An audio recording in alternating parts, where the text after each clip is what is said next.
നമസ്കാരം. നമ്മൾ ഇപ്പോൾ നിൽക്കുന്നത് പരിശുദ്ധം പരിപാവനമായ പാലിയേക്കര പള്ളിയുടെ മുമ്പിലാണ്. പാലിയേക്കര പള്ളിയുടെ പെരുന്നാളിനോടനുബന്ധിച്ച് Reverend Father Doctor Abraham Koshy നടത്തുന്ന ഫിലോ ബൈബിളിക്ക എന്ന പൈതൃക പ്രദർശനം ഇവിടെ സംഘടിപ്പിച്ചിട്ടുണ്ട്. നിങ്ങളെല്ലാവരെയും ഞങ്ങൾ അതിലേക്ക് സ്വാഗതിച്ചു. വളരെ സന്തോഷമുണ്ട്. പാലിയേക്കര പള്ളി എന്നും എൻ്റെ ഓർമ്മകളിൽ ഞാൻ മാമോദിസ മുങ്ങിയ പള്ളിയാണ്. എൻ്റെ അമ്മയുടെ ഇടവ പള്ളിയാണ്. അവിടെ ഇപ്രകാരം ഒരു പ്രദർശനം നടത്താൻ സാധിച്ചതിൽ ദൈവത്തെ മഹത്വപ്പെടുത്തുന്നു. അവസരം നൽകിയ പ്രിയപ്പെട്ട അച്ഛന്മാരോടൊക്കെ എല്ലാ ചുമതലക്കാരോടുമുള്ള നന്ദി കൃത്യമായിട്ട് അറിയിക്കുകയാണ്. ഫിലോ ബിബ്ലിക്ക എന്ന് പറഞ്ഞാൽ, ഫിലോ എന്ന വാക്കിൻ്റെ അർത്ഥം ലവ് എന്നാണ്. ലവ് ഓഫ് ബൈബിൾസ് എന്നാണ് ഈ വാക്കിൻ്റെ അർത്ഥം. ഇത് ക്രൈസ്തവ പൈതൃകവുമായിട്ട് ചേർത്താണ് ഇത് എൻ്റെ 12ാമത്തെ പ്രദർശനമാണ്. വിവിധ ദേവാലയങ്ങളിൽ വെച്ച്, അതുപോലെ തന്നെ വൈദിക സെമിനാരി പോലെയുള്ള സ്ഥാപനങ്ങളിലൊക്കെ കൃത്യമായിട്ട് ഈ പ്രദർശനം നടത്തിയിട്ടുണ്ട്. ഇത് ഒരുപക്ഷെ ഒരു ലെങ്തി വീഡിയോ ആണ്, അത് സ്കിപ്പ് ചെയ്യാതെ കാണണം. കാരണം ഇത്രയും ഒരു വലിയ പ്രദർശനമാകുമ്പോൾ അതിനകത്ത് ഒത്തിരി കാര്യങ്ങൾ, ചരിത്രപരമായ കാര്യങ്ങളും അതുപോലെ വിശദീകരണങ്ങളൊക്കെ അല്പം നീണ്ടുപോയേക്കാം. അത് പൂർണ്ണമായിട്ടും കാണാനായിട്ട് എല്ലാവരും ശ്രദ്ധിക്കുക.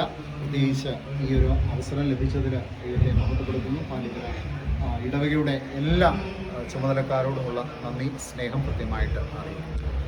ആദിമ ഭാഷകൾ രണ്ടെണ്ണം. ആദ്യം പഴയ നിയമം എഴുതപ്പെടുന്നത് ഹീബ്രു ഭാഷയിലാണ്. ഹീബ്രു ഭാഷയാണിത്. 4 സെമിറ്റിക് ലാംഗ്വേജ് എന്ന് പറയുന്ന 4 ഭാഷകൾ കൃത്യമായിട്ടുണ്ട്. ആ സെമിറ്റിക് ലാംഗ്വേജിൽ ഹീബ്രു ആണ് ഏറ്റവും പഴയ ലാംഗ്വേജ്.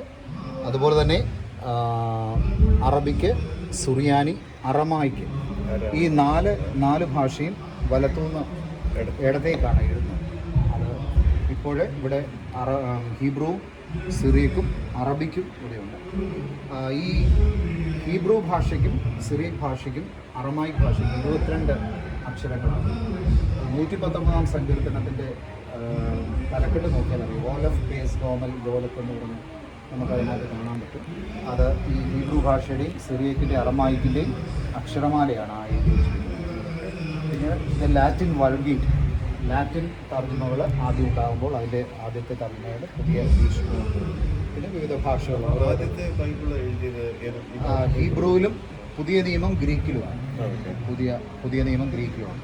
പിന്നീട് ഓരോ രാജ്യങ്ങളിലേക്ക് വന്നപ്പോൾ രാജ്യങ്ങൾക്ക് പുതിയമായ ഭാഷ, ആ ഭാഷയിലുള്ള ബൈബിളുകളാണ് ഉള്ളത്. ഇവിടെ ഇപ്പോൾ 53 വിദേശ ഭാഷകൾ ഇവിടെയുണ്ട്. യൂറോപ്യൻ ഭാഷകളുണ്ട്, ഏഷ്യൻ ഭാഷകളുണ്ട്, പ്രത്യേകിച്ച് കൊറിയൻ, ജാപ്പനീസ്, ചൈന, അതുപോലെ തന്നെ യൂറോപ്യൻ രാജ്യങ്ങളായ പോർച്ചുഗീസ്, സ്കോട്ട്ലൻഡിലെ പഴയ ഭാഷ ഗീലിക്കനുണ്ട്, അതുപോലെ തന്നെ ഐറിഷ് ഭാഷയുണ്ട്, തുർക്കിയുടെ ടർക്കിഷുണ്ട്, അതുപോലെ ഫിലിപ്പീൻസിൽ പല ഭാഷകൾ ഉപയോഗിക്കുന്നുണ്ട്. അവിടെ 2 ലാംഗ്വേജുകളുണ്ട്, ഫിലിപ്പിനോയുണ്ട്, തഗ്ലയുണ്ട്. അതുപോലെ ശ്രീലങ്കയുടെ സിംഹള ഭാഷയുണ്ട്. അതുപോലെ നോർത്ത് ഇന്ത്യയിലെ പല സംസ്ഥാനങ്ങളുടെ എന്നുള്ള ഭാഷകളാണ്. പ്രത്യേകിച്ച് എല്ലാം ബൈബിൾ സൊസൈറ്റി ഓഫ് ഇന്ത്യയാണ് ഇറക്കിയിരിക്കുന്നത്. ഇന്ന് ബൈബിൾ സൊസൈറ്റിയുടെ പ്രിൻ്റ് അവൈലബിൾ ആയിട്ടുള്ള എല്ലാ ലാംഗ്വേജസും ഇവിടെ വരെയാണ് വിദേശ ഭാഷകൾ. സിംഹള ഉണ്ട്, ഇവിടെ വിദേശ ഭാഷകൾ അവസാനിക്കുകയാണ്. ഇവിടെ അങ്ങോട്ട് ഇന്ത്യൻ ഭാഷകളാണ്. ഇന്ത്യൻ ഭാഷകളിൽ ഞാൻ മുമ്പ് പറഞ്ഞതുപോലെ ബൈബിൾ സൊസൈറ്റി ഓഫ് ഇന്ത്യയാണ് ഭൂരിപക്ഷം ബൈബിളുകളും പ്രസിദ്ധീകരിച്ചിരിക്കുന്നത്. അവരുടെ ഇന്ന് അവൈലബിൾ ആയിട്ടുള്ള. ഇവിടുന്ന് അങ്ങോട്ട് പിന്നീട് ഇംഗ്ലീഷ് വിവർത്തനങ്ങൾ ഏതാണ്ട് ഇന്ന് ലോകത്ത് 128-150ഓളം ഇംഗ്ലീഷ് വിവർത്തനങ്ങളുണ്ട്. ഒരു ബൈബിളും മറ്റു ബൈബിളുമായിട്ട് ട്രാൻസ്ലേഷൻ വ്യത്യാസം. അതാണ് ആ ഇംഗ്ലീഷ് വിവർത്തനങ്ങളുടെ.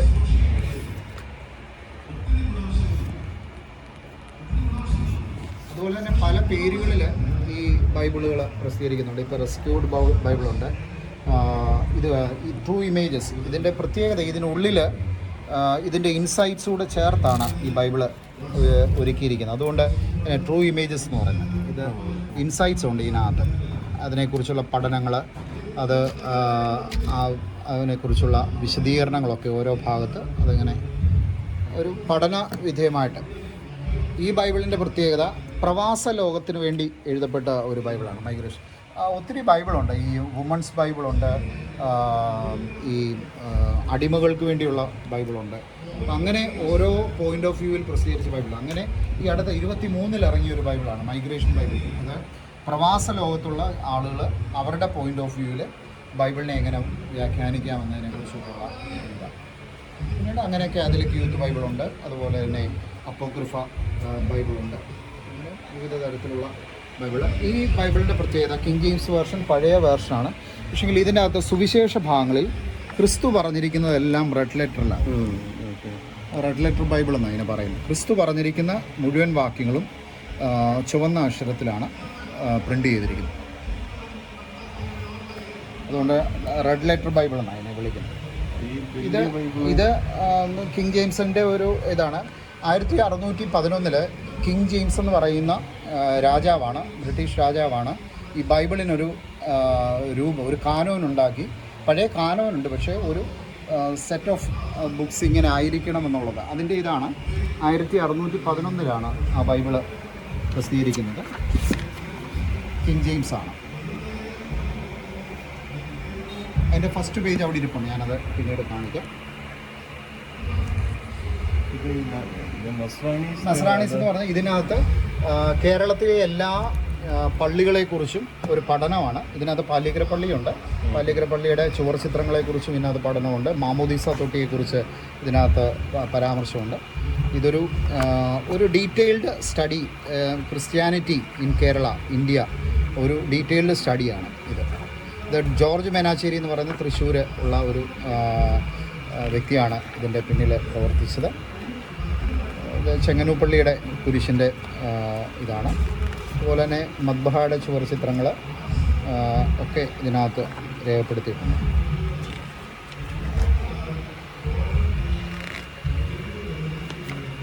പാല്ലിക്കര പള്ളിയുണ്ട് ഇതിനകത്ത്. ഇത് ഞങ്ങളുടെ ചെങ്ങന്നൂപ്പള്ളിയുടെ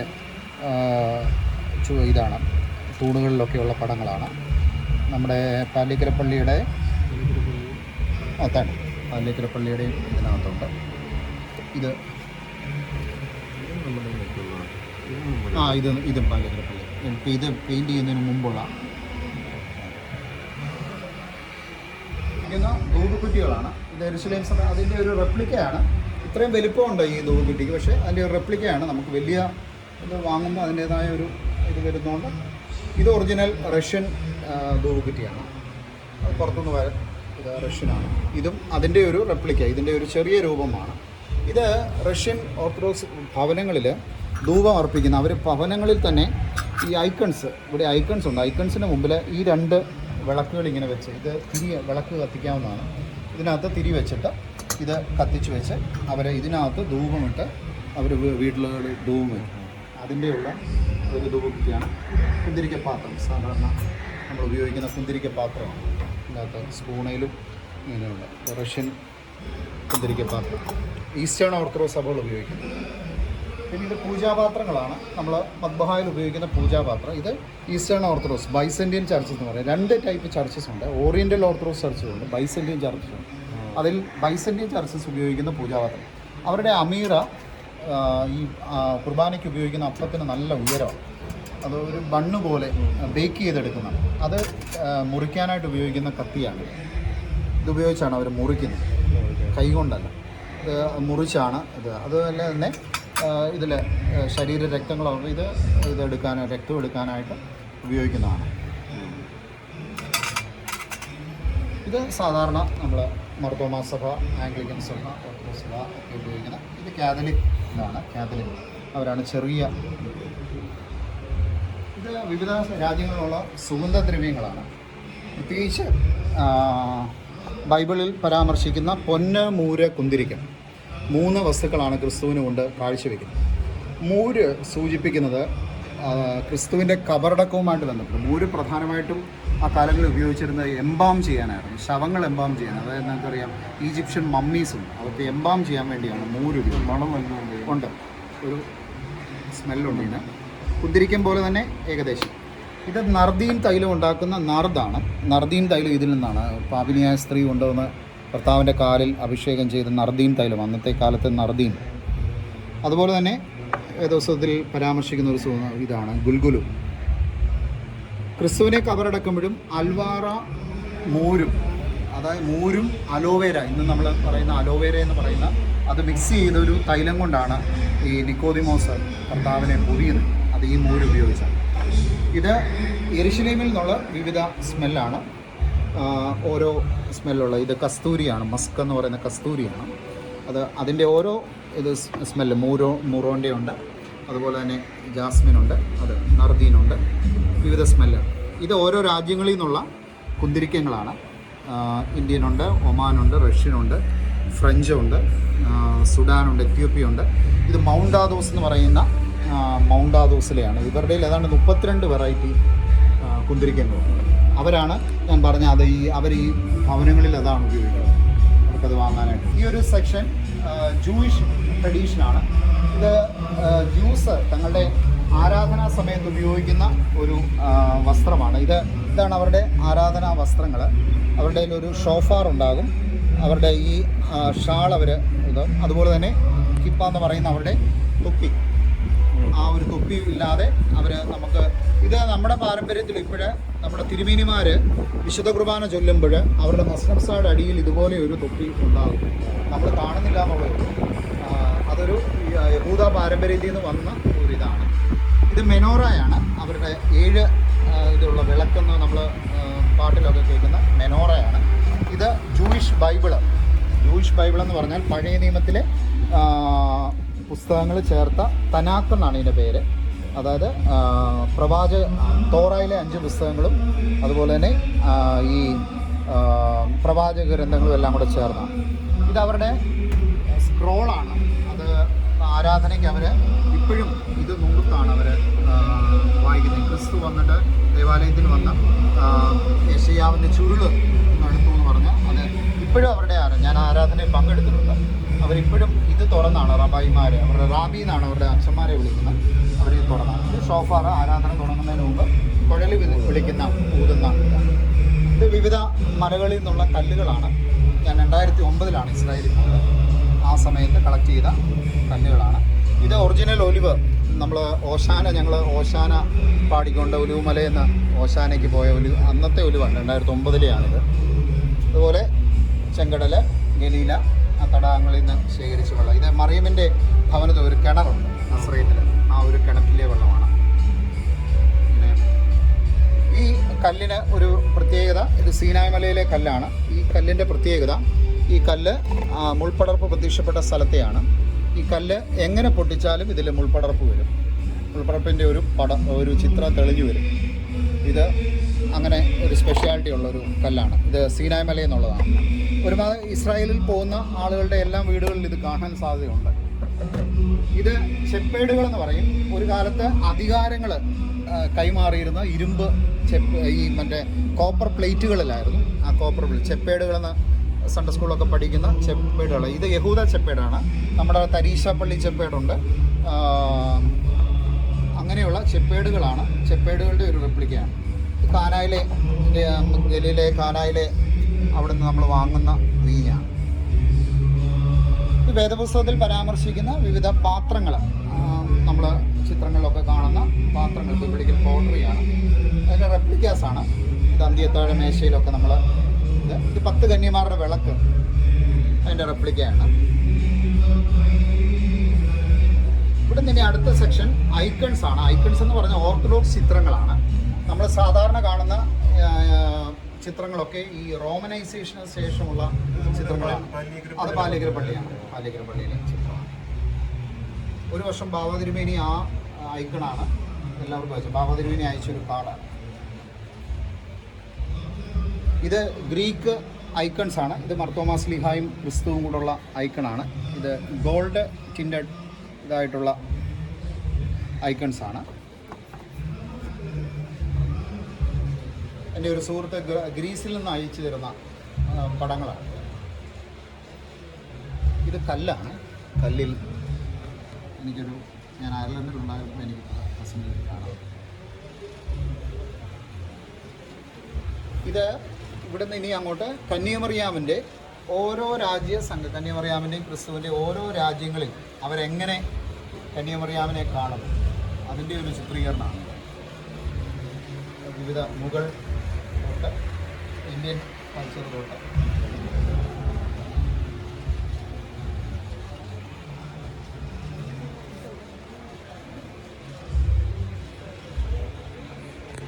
സീനായ് മലയിലെ ഒരു ആശ്രമത്തിൻ്റെ അവിടെ നിന്ന് കിട്ടുന്ന നെയ്ത്തിൽ ക്രിസ്തുവിൻ്റെ ചിത്രമുണ്ട്. ഞങ്ങളുടെ പ്രാർത്ഥനാ സ്പേസിൽ അതാണ് വെച്ചിരിക്കുന്നത്.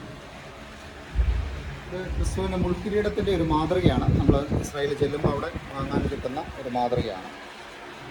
മുള്ളിൻ്റെ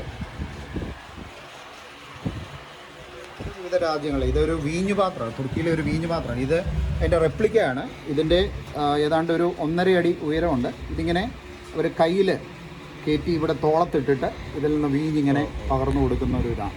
ഏതാണ്ട് 1 അടി വ്യാസം ഉണ്ട്. അവരുടെ ചായക്കപ്പാണ് തുർക്കിയിലെ. അർമീനിയയിൽ നിന്ന് കൊണ്ടുവന്ന ഒരു മാതാവിൻ്റെ ചിത്രം. പ്രസിദ്ധമായ റിയോ ഡി ജനേറോ കർത്താവിൻ്റെ ഇത് ഒട്ടകത്തിൻ്റെ എല്ലിൽ തീർത്ത പെട്ടിയാണ്. ഇത് ആഭരണങ്ങളൊക്കെ സൂക്ഷിക്കാനായിട്ട് ഉപയോഗിക്കുന്ന ഒരു പഴയ രീതിയാണ്. ഇത് അയർലൻഡിൽ നിന്നുള്ള ഒരു ചെറിയ പുൽക്കൂടാണ്.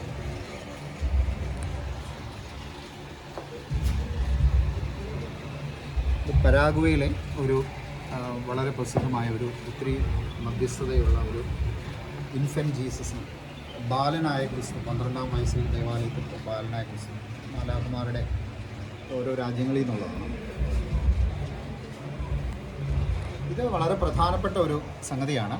ഇത് 1947 കുമ്രാൻ എന്ന് പറയും, ചെങ്കടലിന് സമീപമുള്ള ഒരു കുമ്രാൻ ഗുഹയിൽ നിന്ന് കണ്ടെത്തിയ ചുരുളുകളാണ്.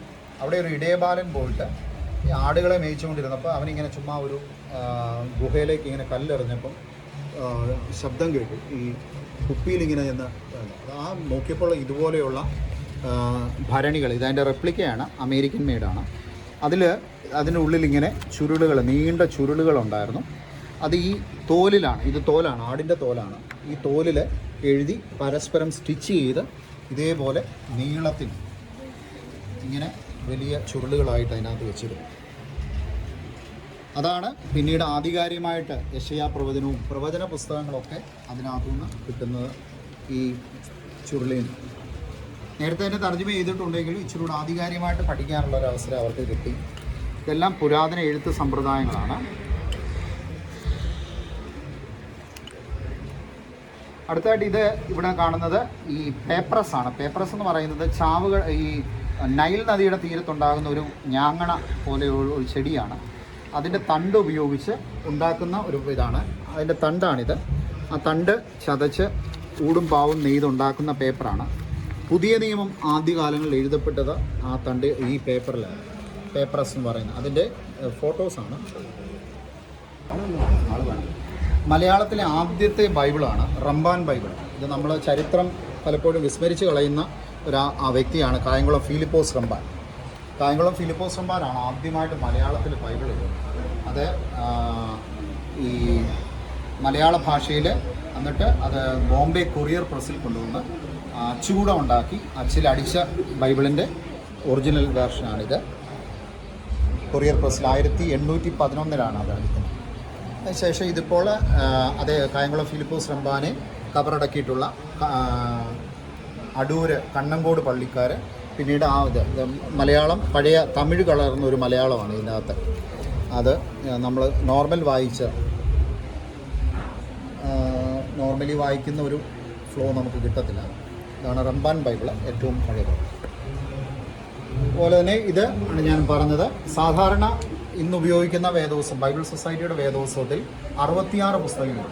എന്നാൽ ഇത് എത്യോപ്യൻ ബൈബിളാണ്, അംഹാറിക് ഭാഷയിൽ എഴുതപ്പെട്ടതാണ്. ഇതിനകത്ത് 81 പുസ്തകങ്ങളുണ്ട്. അതിൻ്റെ ഒരു ഡീറ്റെയിൽഡ് സ്റ്റഡി ഇതിനകത്തുണ്ട്. ഓർത്തഡോക്സ് ബൈബിളിൽ 76 പുസ്തകങ്ങളാണുള്ളത്. എത്യോപ്യൻ ബൈബിളിൽ 81 പുസ്തകങ്ങളാണുള്ളത്. കത്തോലിക്ക ബൈബിളിൽ 73 പുസ്തകങ്ങളാണുള്ളത്. Protestant Bible Society of India ഉപയോഗിക്കുന്ന ബൈബിളിൽ 66 പുസ്തകങ്ങളാണ്. ഇത് എക്സ്ട്രാ പുസ്തകങ്ങൾ, പുതിയ നിയമത്തിലും പഴയ നിയമത്തിലും എക്സ്ട്രാ പുസ്തകങ്ങളുണ്ട്. ഇത് ചെറിയ ബൈബിളുകളുടെ റെപ്ലിക്ക ഇതാണ്. ഇത് അത്ര ആധികാരികമെന്ന് പറയാൻ പറ്റില്ല. നമ്മൾ കൊച്ചു അക്ഷരങ്ങൾ എൻ്റെ കയ്യിലുള്ള കളക്ഷൻസിൽ ഏറ്റവും പഴയ വേദോസ് 1898 മുതൽ 917 വരെയുള്ള ഈ ബൈബിളിൻ്റെ പ്രത്യേകത ലോകത്തിലെ എല്ലാ ക്ലാസിക് പെയിൻറ്റിങ്സും, അതായത് മൈക്കിൾ ആഞ്ചലോ തൊട്ട് ഉള്ള ക്ലാസിക് പെയിൻറ്റേഴ്സ് വരച്ച പെയിൻറ്റിങ്ങുകൾ ഈ ബൈബിളിലുണ്ട്. ഓരോ ഭാഗത്തായിട്ട് പല ഭാഗത്തിങ്ങനെ ഇത് ഉൾക്കൊള്ളിച്ചുണ്ട്. പല ക്രിസ്തു സംഭവങ്ങളും പ്രവാചക സംഭവങ്ങളും. ഇതാണ് നല്ല ശമരിയാക്കാരൻ്റെ ഉപമയാണ്. അത് ആരാണ് വരച്ചതെന്നുള്ളത് ഇതിൻ്റെ താഴെയുണ്ട്.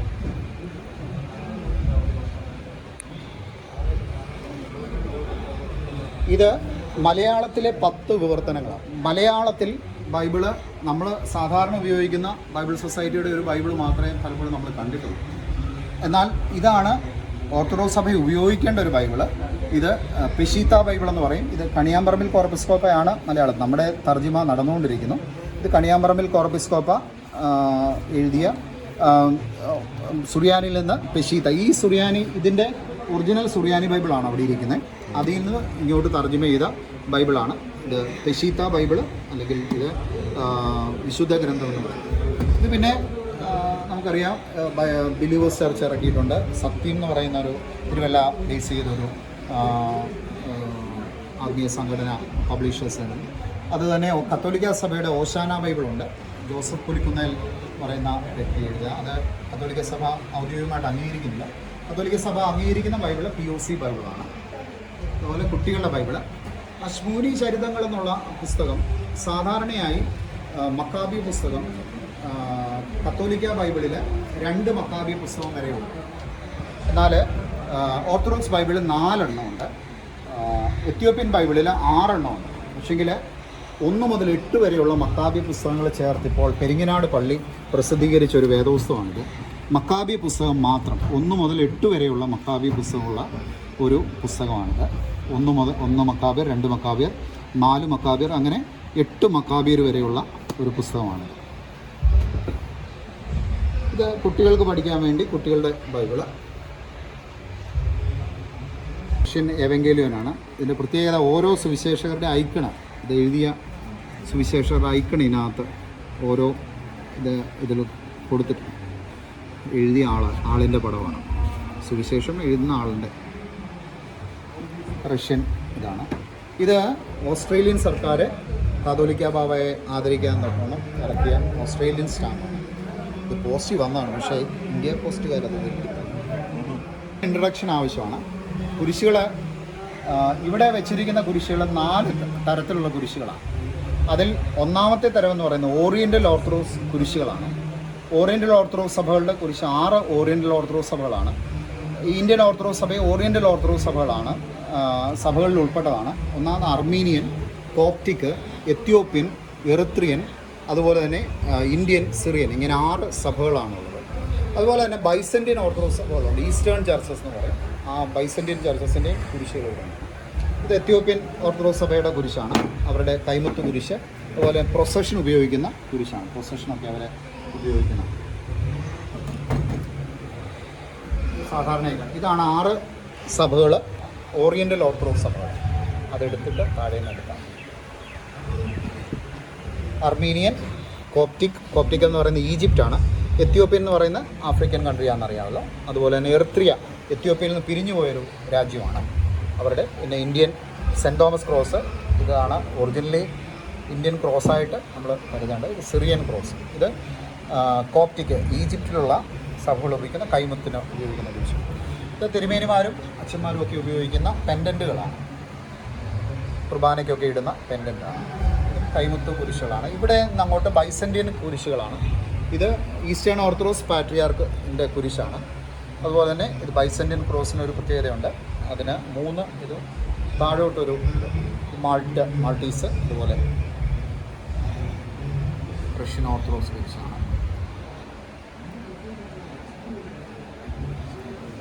നമ്മൾ കാണുന്ന ഒരു കുരിശാണ്, ബോട്ടണി ക്രോസ് ആണ്. അത് ഇങ്ങനെ ഒരു പൂവിൻ്റെ പടമുള്ള കുരിശ് നമ്മൾ സാധാരണമായിട്ട് കാണുന്നതാണ്, പക്ഷേ അതിൻ്റെ പേരതാണ് ബോട്ടണി ക്രോസ്. കുരിശുമാല സാധാരണ ഉപയോഗിക്കുന്ന കുരിശുകളാണ്.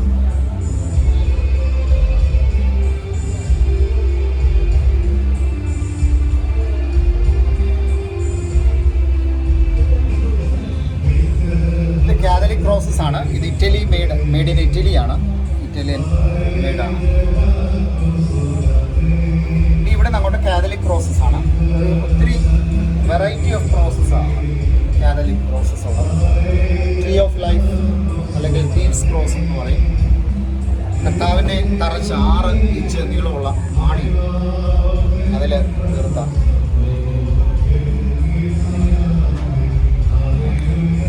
അത് താവു ക്രോസ് എന്ന് പറയും. കാപ്പിപ്പൊടി അച്ഛന്മാരെന്നൊക്കെ നമ്മൾ കാപ്പിപ്പൊടി അവരുടെ ക്രോസാണ്. ഫ്രാൻസിസ് ഓഫ് അസീസിയുടെ ക്രോസാണ്. സ്കാൻഡിനേവിയൻ ക്രോസാണ്. സ്കാൻഡിനേവിയൻ കൺട്രീസ്, ഫിൻലൻഡ് പോലുള്ള രാജ്യങ്ങളുടെ ഗ്രേപ്പ് വൈൻ ക്രോസ്. പത്രോസിനെ തല കീഴായിട്ടാണ് ക്രൂശിച്ചിരിക്കുന്നത്. പത്രോസിന്റെ കുരിശാണ് ഇത്.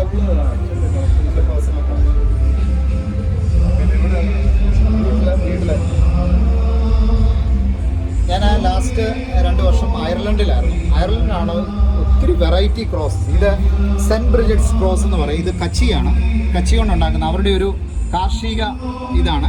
അതുപോലെ തന്നെ നമ്മളെ പഠിപ്പിക്കുന്നതാണ്. ഇത് ഞാൻ ഉണ്ടാക്കിയ കുരിശാണ്. അത് ഇതുപോലെ അവരുടെ ഒരു തണ്ട് ഉപയോഗിച്ച് നമ്മൾ ചെയ്യുന്നതാണ്. ഇതും അവരുടെ ക്രോസാണ്. ബ്രിജറ്റ്സ് ക്രോസിന് ഒത്തിരി വൈവിധ്യങ്ങളുണ്ട്. ഇത് നമ്മുടെ തഴപ്പ പോലെ ആ ഒരു മെറ്റീരിയൽ കൊണ്ട് ഉണ്ടാക്കുന്നതാണ്. അതുപോലെ തന്നെ ഇത് ത്രെഡ്, സെൽറ്റിക് ക്രോസിൻ്റെ ഒരു പ്രത്യേകത, അത് ക്രോസ് ഓഫ് ലൈഫ് എന്നാണ് പറയുന്നത്. ആ ത്രെഡ് ഇങ്ങനെ ഇത് തമ്മിൽ ബന്ധപ്പെട്ടാണ് നിൽക്കുന്നത്. ക്രോസ് ഓഫ് ലൈഫാണ് ഇത്. അയർലൻഡിലെ ഏറ്റവും ഉയരം കൂടിയ കുരിശാണ്. 5 മീറ്റർ ഉയരമുണ്ട്. ദ്രോഹിഡ എന്ന് പറയുന്ന ഒരു സ്ഥലത്തുള്ളതാണ്. ഇതിൻ്റെ പ്രത്യേകത ഒരു സൈഡിൽ ക്രിയേഷനാണ്, ഒരു സൈഡിൽ ജഡ്ജ്മെൻറ്റ്, ലാസ്റ്റ് ജഡ്ജ്മെൻ്റ് ആണ്.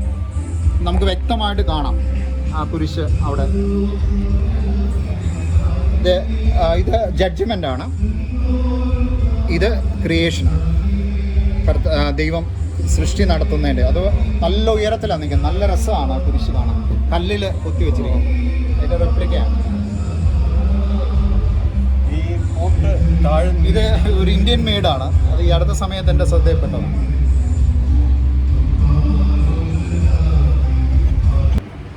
സ്റ്റാമ്പുകളുടെ സെക്ഷനാണിത്.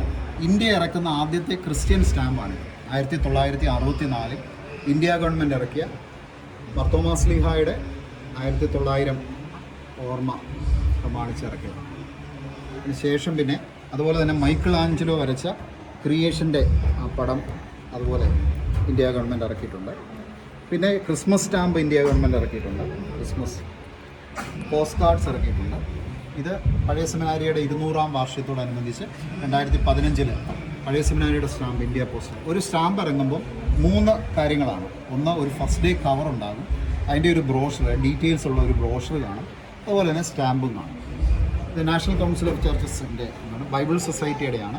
ഇത് നമ്മുടെ തുമ്പോൺ പള്ളിയുടെ ഒരു കവർ ഇന്ത്യ ഗവൺമെൻറ് ഇറക്കിയിട്ടുണ്ട്. വിവിധ ക്രിസോസ്റ്റം തിരുമേനിയുടെ 100ാം ജന്മദിനത്തോടനുബന്ധിച്ചൊരു കവർ ഇറക്കി. അതുപോലെ തന്നെ വെല്ലൂർ മദ്രാസ് ക്രിസ്ത്യൻ കോളേജ്, അതുപോലെ തന്നെ Lucknow college, Vellore medical college, ഇതെല്ലാം കവറുകളുണ്ട്. ഇവിടുന്ന് ക്രിസ്മസ് തീമിലുള്ള, ക്രിസ്മസ് ഈസ്റ്റർ തീമിലുള്ള സ്റ്റാമ്പുകളാണ് ഓരോ രാജ്യങ്ങളുടെ. അതിൻ്റെ ഫസ്റ്റ് ഡേ കവറുകളുണ്ട്.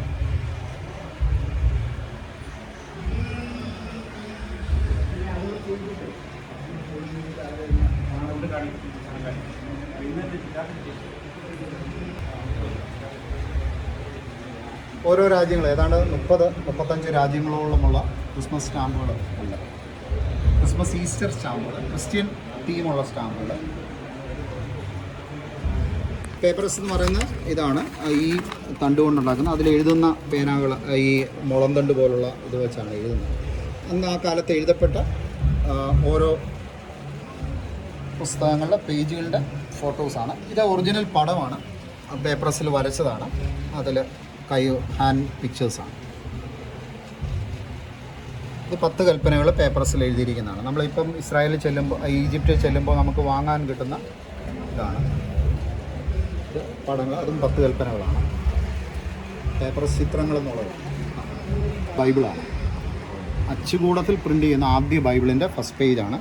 അതിൽ പ്രിൻ്റ് ചെയ്തിട്ട് അവർ ഹാൻഡ് പെയിൻറ്റ് ചെയ്ത ഗുട്ടൻബർഗ് ആണ് ആദ്യം ബൈബിൾ പ്രിൻ്റ് ചെയ്യുന്നത്. അതിൻ്റെ ഫസ്റ്റ് പേജിൻ്റെ ഫോട്ടോ ആണിത്. ഇതാണ് ഞാൻ പറഞ്ഞ കിങ് ജെയിംസ് വേർഷൻ്റെ 1611 ആദ്യ ഇംഗ്ലീഷ് ബൈബിള് പ്രിൻ്റ് ചെയ്ത് കിങ് ജെയിംസ് പ്രസിദ്ധീകരിച്ചതിൻ്റെ ഫസ്റ്റ് പേജാണ് ബുക്ക് ഓഫ് മോസസ്. ഇത് എത്യോപ്യൻ ബൈബിളാണ്. ഇവിടെ ഉണ്ട് എത്യോപ്യൻ ബൈബിള്. ഇത് എത്യോപ്യൻ ബൈബിൾ എന്ന് പറഞ്ഞാൽ പ്രത്യേകത, എത്യോപ്യൻ ബൈബിളിൽ 100 പുസ്തകങ്ങളാണുള്ളത്.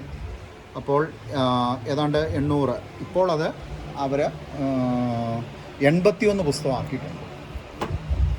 ഇത് നമ്മുടെ നാട്ടിൽ നിന്ന് ക്ലോഡിയസ് ബുക്കാനന് 6-ാം മർത്തോമ കൊടുത്ത ബൈബിളിൻ്റെ കോപ്പി, ഇത് ഒതൻറ്റിക് കോപ്പിയാണ്. ഇത് കേംബ്രിഡ്ജ് യൂണിവേഴ്സിറ്റിയിൽ നിന്ന് സർട്ടിഫൈഡായിട്ട് അയച്ച കോപ്പിയാണ്. കേംബ്രിഡ്ജ് യൂണിവേഴ്സിറ്റി സൂക്ഷിച്ചു. 2019 മാർപ്പാപ്പയെ കാണാനൊരു അവസരം കിട്ടി. അതുപോലെ തന്നെ 2021 ഞാൻ തുർക്കി പോയിരുന്നു. അവിടെ വെളിപാട് പുസ്തകത്തിലെ 7 സഭകൾ, അതുപോലെ തന്നെ അന്ത്യോക്യ, തർസൂസ്. അപ്പോൾ തുർക്കിയിലെ ഈസ്താംബൂളിലെ ബർത്തലോമിയോ പാട്രിയാർക്ക് ബൈസന്റൈൻ ഓർത്തഡോക്സ് സഭകളുടെ തലവനാണ്. ഇദ്ദേഹം ഇന്ത്യയിൽ വന്നിട്ടുണ്ട് 2000. ഇത് അയർലൻഡിലെ ചർച്ച് ഓഫ് അയർലൻഡിൻ്റെ പ്രധാനപ്പെട്ട ആളാണ്, ആർച്ച് ബിഷപ്പ്. ഇദ്ദേഹവും നരണം പള്ളിയിലൊക്കെ വന്നിട്ടുണ്ട്, നമ്മുടെ ഇന്ത്യയിൽ സന്ദർശിക്കുന്നു. ഇത് ബുക്ക് ഓഫ് കെൽസ് എന്ന് പറയുന്ന അയർലൻഡിലെ ഒരു പ്രധാനപ്പെട്ട ഒരു AD 800-കളിൽ കൈയെഴുത്ത്, ഞാൻ പറഞ്ഞില്ല, ആടിൻ്റെ തോലിൽ എഴുതിയിരിക്കുന്ന ഒരു ബുക്കാണ്. ഇത് അവിടെ ഇരിപ്പുണ്ട്. ട്രിനിറ്റി കോളേജിൽ ഒരു ലൈബ്രറി ഉണ്ട്, ബുക്ക് ഓഫ് കെൽസ് എന്ന് പറഞ്ഞാൽ. ആ ബുക്ക് ഓഫ് കെൽസിൽ ഇതിൻ്റെ പ്രത്യേകത, ഇതിൻ്റെ സുവിശേഷകരെ 4 അടയാളങ്ങൾ കൊണ്ടാണ് ചിത്രീകരിക്കുന്നത്. ഒന്നാമത്തെ ആളിനെ മാലാഖയുടെ രൂപത്തിലാണ് ചിത്രീകരിച്ചിരിക്കുന്നത്.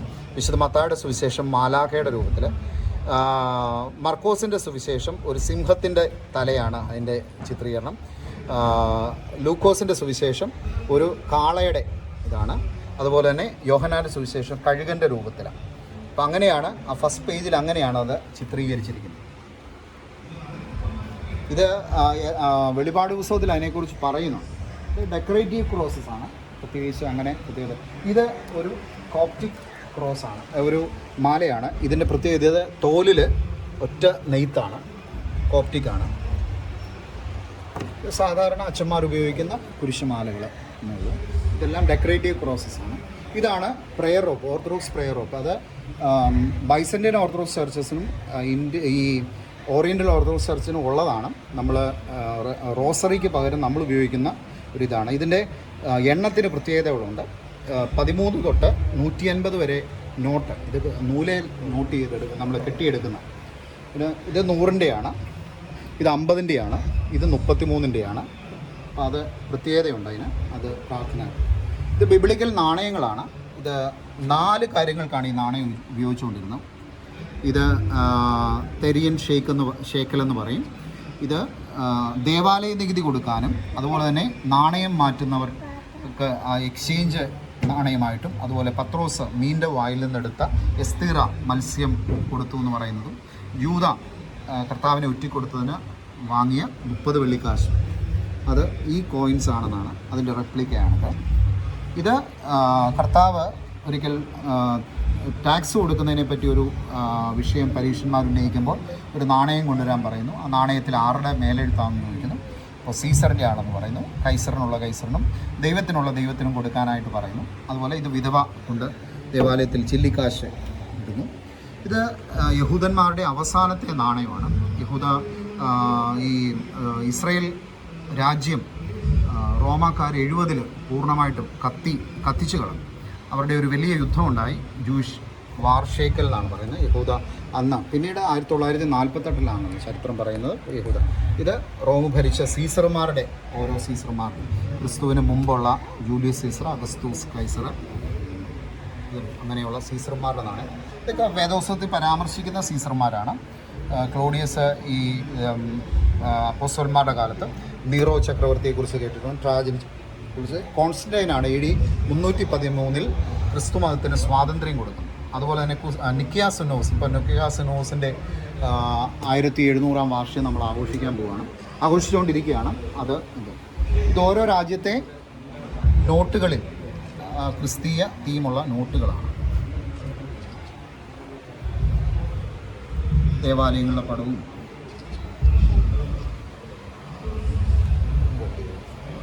ഇത് ഓരോ സഭകൾ ഉപയോഗിക്കുന്ന കുരിശുകളാണ്. ബ്രെയിലി ബൈബിള് കാഴ്ച പരിമിതിയുള്ളവർക്ക് വായിക്കാനുള്ള ബൈബിളാണ്. അവരെ വിരൽ തുമ്പുകൾ സ്പർശിച്ചാണ് ഇത് വായിക്കുന്നത്.